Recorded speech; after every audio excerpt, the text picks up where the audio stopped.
conversation with Ban Ki-moon was not so much an appointment, it was a request. So I am not umbilically tied to the United Nations. I am not working for the NGOs or the United Nations agencies or the governments. I am not working for the political leadership or the socio-economic leadership or the civil societies, the unions, the universities and the think tanks. I am working with all of them. They serve the community of this planet, was the community that we refer to as humankind, and I am at their service. I would like to suggest, however, that managing water has been at the center of the success of Amsterdam, and of course, your water management plans go back 400 years, 4 centuries. When the sage burghers laid down plans for the great canals which defined this metropolis. I would like to suggest also that there was much reference around the tables earlier in discussion to green economy.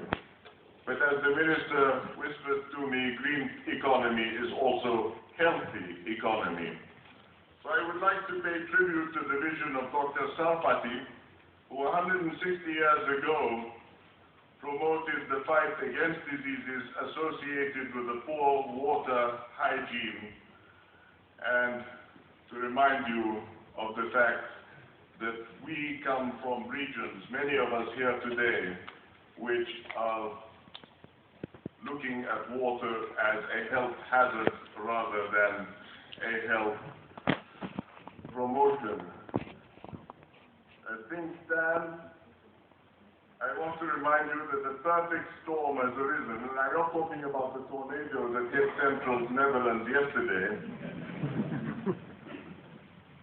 but at the center of this standalone water goal that we speak about is an interconnected understanding of water in municipal and industrial usage, in agriculture, in drinking water, in health.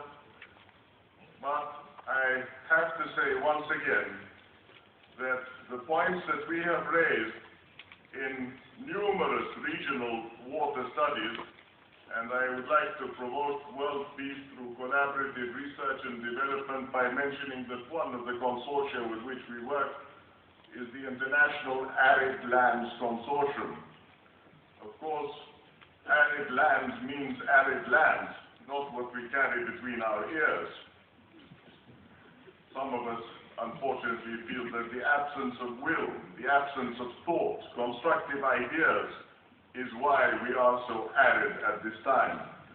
But I would like to point out very clearly that in terms of an inventory of shared water resources in West Asia, that we have identified in recent analogy water targets that are not dissimilar to any other region in the world, despite the regional emphasis on aridity. We are not, of course, the Mekong or the Okavango or the Finnish-Russian Water Commission, but I want to point out that the priorities as far as we are concerned are water quality and allocation, which dominate the discourse on shared water resources in a water-scarce region. As Tom Friedman pointed out in his brilliant article of a few days ago, Mr. Kalantari, the former agriculture minister of Iran, points out that within 2 decades, 45 million Iranians may be forced to look for habitat elsewhere. We talk of the Alborz Mountains, the Zagros Mountains, we talk of the drying of aquifers. Ironically, the same figure applies to the delta of the Nile. 45 million people are threatened within the next 2 decades. So I wonder whether these projects that you are going to be discussing in the next few days are projects within a vision of projects for the sake of projects. I would like to ask you, is there a vision of looking with an unfortunate such as myself and my Vice Chair, a long-standing Green Member of Parliament from Germany, and I thank Germany for leading the donor group with the UNDP in our part of the world. I want to ask, are you aware of the fact that we live on two separate planets in this world? The mobility planet and the mobility stakeholders on the one side, and the development planet and the development stakeholders on the other. Are you aware of the fact that TIM, territoriality, identity, and migration, makes it very difficult to plan the future? I would like to suggest that cooperation over shared water exists, but is never basin-wide. There is not a single agreement in this world on shared groundwater resource in our region. The region to which I refer is the West Asian region and the North African region, and I would like to suggest to you that a new way of thinking is required to deal with large regional aquifer systems. I don't know how many of you are aware of the fact that the severe fighting in Syria, with over 110,000 people killed, was not unaffected by the fact that this country lived drought, severe drought, before the fighting started. I want to point out also that in terms of new water discoveries, the aquifers under the Sinai Peninsula are hugely important in terms of the gravitational flow of water westward. And I think that these issues, rather than complicating matters, could be factors that should be considered if we are to recognize our real worth. In 1988, I had the privilege with the late Prince Sadruddin Aga Khan, with Robert McNamara, with Simone Weil, herself a Holocaust survivor, and many other nationalities, of presenting a call for a new international humanitarian order. Yesterday I saw, or was it today, Kofi Annan and Mrs. Brundtland addressing the subject of R2P, the right to protection.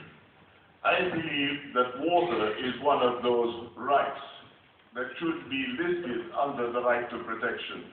I am talking today of refugees in my tiny country who are equivalent to a quarter of the population. Some of them have water once a week. So I'd really like to know the name of that product, the dry bar of soap. And I want to say to you that today I had an UNSCAP board which is not only water-oriented, but is also sanitation-oriented. This bath that I was given by Jack Sim from Singapore is a heart with a toilet in the middle of it, which means basically that I love my toilet. I don't think that many of us can disagree with that sentiment. 2.5 billion people, ladies and gentlemen, do not have access to a toilet. 1/3 of the global population. Out of a global population of 7 billion, more people, 6 billion, have access to a mobile phone than 4.5 billion who have access to a toilet. And 1 billion of these are mainly in sub-Saharan Africa and South Asia, who are forced to practice open defecation. I want to point out again the problems of girls of an age of 12 and 13, where they simply cannot go anywhere during daylight hours. And I think it's extremely important to bear in mind that as we look at the whole issue of diseases which are emanating from the absence of proper sewerage. We're talking about typhoid, diarrhea, cholera. I had the opportunity the other day, last year in fact, to insist that the Jordanian medical profession help in providing triple antigen, which apparently was rather unexpected because it was a national holiday. But I'm so glad that we did that at that time. I have to tell you that the downside is that polio is now back in our region.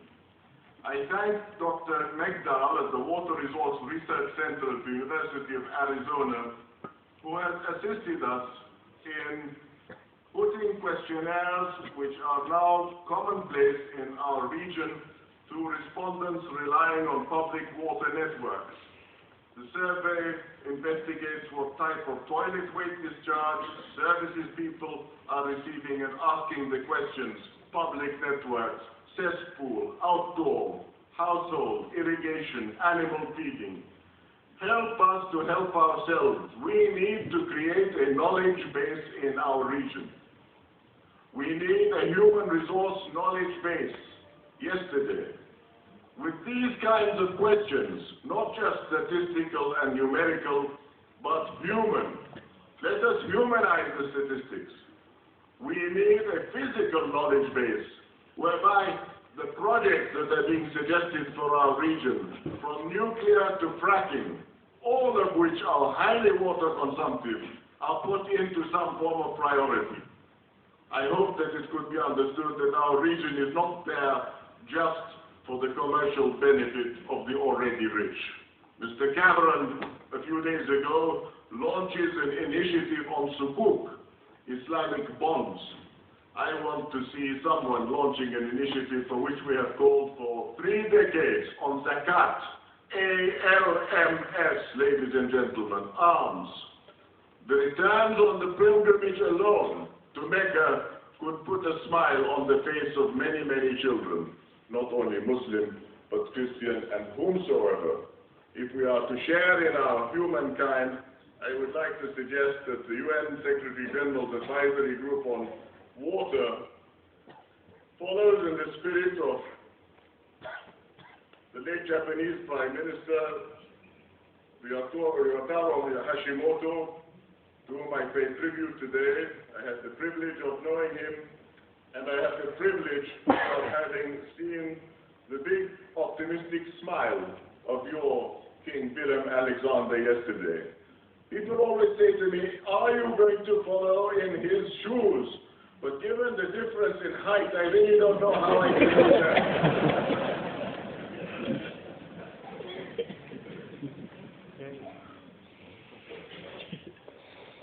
On the 27th of November, I mentioned to you, and I hope that this can be carried possibly to Amsterdam, that we are inviting water cooperation for a secure world.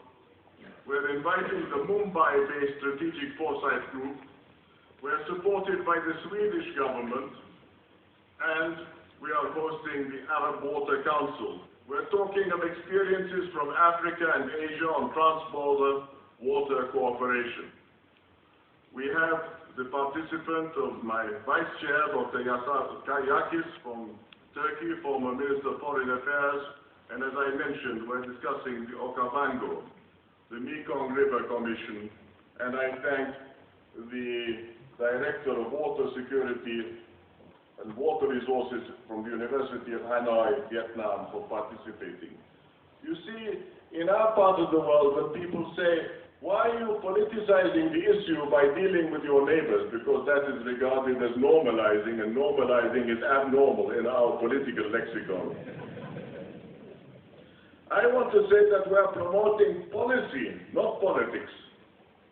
We need yesterday a supranational understanding of the fact that natural and human resources can be managed on the basis of knowledge. We can progress the public good. And so I thank them and many others from different parts of the world who are participating in this exercise. And I want to ask you once again to bear in mind that this year of cross-cutting themes is to be followed by a year of a standalone water goal. I ask you all, is it possible one of these days to talk of blue peace? I want to conclude my remarks, you'll be happy to know,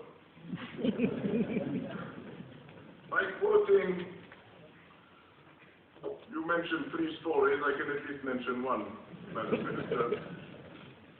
Yesterday I went to a university of Leiden with a museum with a name somewhat complicated for my incompetent Arab tongue to mention, but it was of the water civilization that I speak. The Nabateans, Istanbul al-Ma' fastaqar, was a water civilization, and I suppose they were my ancestors as well. And among them was a wonderful study that I saw on display at this museum, a device for siphoning water from a shallow well, a book of knowledge of ingenious mechanical devices by Ismail ibn Razaz al-Jazari in circa 1200. This was in the permanent exhibition of the museum. But A. Reland, also of Petra fame, everybody talks about the Swiss Burkhardt, but it was the Dutch also who had a lot to do with Petra, established the connection between Arabic and biblical Hebrew. He also produced the first reasoned analogy of Islam with other faiths. I conclude by quoting the Bedouin poet. We go back to our origins here. He said, "We build minarets as if the sky is receding. Water in the desert is a woman. The woman is tenderness. We should not abandon our culture, even if it's on its knees. Children do not abandon their parents." I thank you in good health. I thank you for your friendship, and we have a lot to do together, so good luck.